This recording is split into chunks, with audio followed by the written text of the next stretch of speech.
pambansa. Ano nga ba ang wikang pambansa? Ang Pilipinas ay binubuo ng maraming kapuluan na kung saan may iba't ibang dialekto. Ang wikang pambansa ay ang tulay upang tayo ay magkaintindihan. Ito ang nasasalita na nagagamit ng lahat. Ang mga tao naging dahilan sa pagbubuo ang wikang pambansa.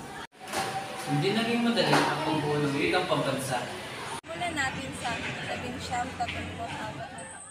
Taong 1934, dito sinagawa ang pagpupulong sa Kombensyong Konstitusyonal na nagkaroon ng debate laban sa grupo ng mga taong nagsusulong ng wikang Ingles at sa grupo ni Lope Santos na nagmamalasakit sa sariling wika.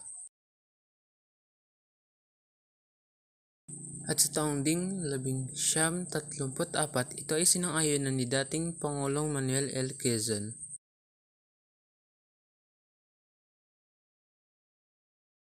Natin ang 1935 taon.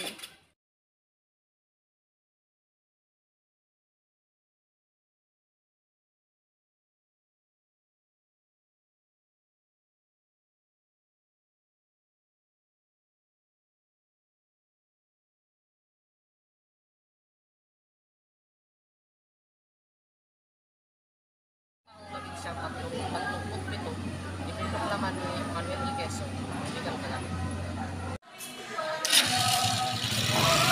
Noong 1946, pinayag na ang wikang opisyal ng ating bansa ay wikang Tagalog at Ingles sa bisa ng Batas Commonwealth bilang 570.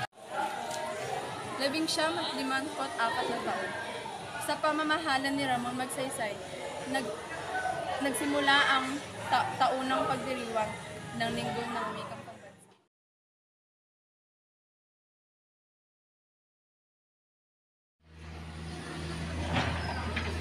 Sa pamumuno ng ating Pangulo, pinagtibay ng provisyon ng Ligang Batas ng 1957, Artikulo 14, Seksyon 6 na sabing ang wikang pambansa, Pilipinas ay Pilipino.